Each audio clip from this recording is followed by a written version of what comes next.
عرض کیا یا رسول اللہ مجھ کو نماز پڑھنے کا صحیح طریقہ سکھا دیجیے۔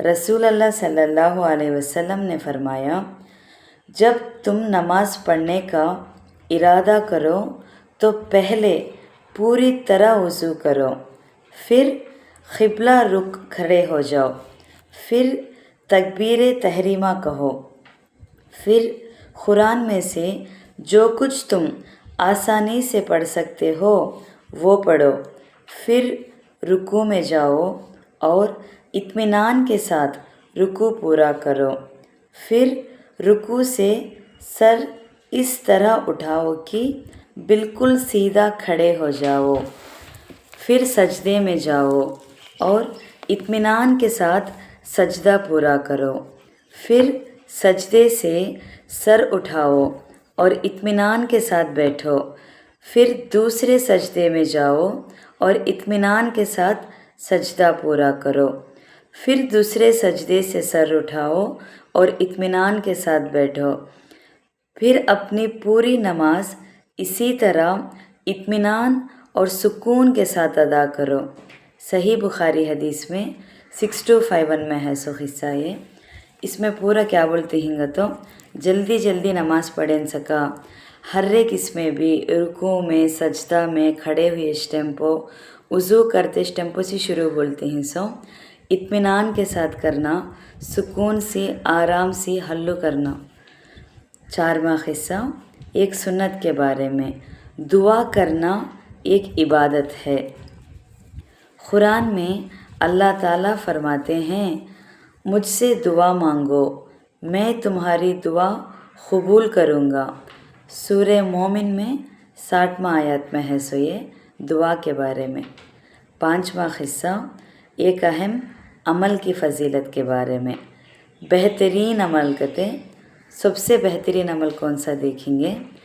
ایک شخص نے رسول اللہ صلی اللہ علیہ وسلم سے سوال کیا کہ کون سا عمل اسلام میں بہتر ہے۔ رسول اللہ صلی اللہ علیہ وسلم نے جواب میں فرمایا کھانا کھلانا اور ہر مومن کو سلام کرنا، چاہے تم اس کو پہچانتے ہو یا نہ پہچانتے ہو۔ 2 بہترین اعمال کو سے گتو یہ کھانا کھلانا، دوسرا کو ہر مومن کو سلام کرنا، جان پہچان ہے تو بھی نہیں تو بھی۔ صحیح بخاری حدیث میں 6236 عبداللہ بن عمر رضی اللہ عنہ کے ریفرنس میں سے۔ 6واں قصہ ایک گناہ کے بارے میں، سود کھانے کے بارے میں۔ قرآن میں اللہ تعالیٰ فرماتے ہیں جو لوگ سود کھاتے ہیں تو کل قیامت کے دن قبروں سے اس شخص کی طرح اٹھیں گے جس کو شیطان نے چھو کر پاگل بنا دیا ہو۔ سورہ بقرہ میں 270 5واں آیت میں ہے یہ سود ربا انٹرسٹ کے بارے میں پورا۔ 7واں قصہ دنیا کے بارے میں، دنیا پر راضی ہونا۔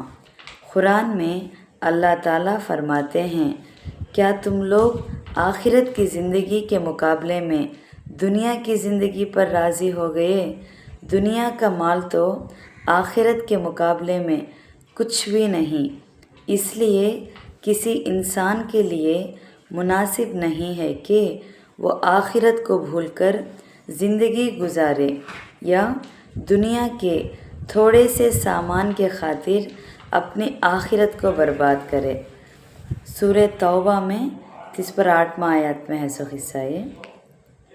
8ویں بات آخرت کے بارے میں، مردے کی حالت کے بارے میں۔ رسول اللہ صلی اللہ علیہ وسلم نے فرمایا جب مردے کو لوگ اٹھا کر چلتے ہیں تو اگر وہ نیک ہوتا ہے تو وہ کہتا ہے مجھے جلدی آگے بڑھاؤ، اور اگر وہ برا ہوتا ہے تو کہتا ہے ارے میری ہلاکت آئی، تم کہاں لے جا رہے ہو؟ اس کی آواز کو جن اور انس کے سوا اللہ تعالیٰ کی تمام مخلوق سنتی ہے۔ اگر اس کی آواز انسان سن لے تو بے ہوش ہو جائے۔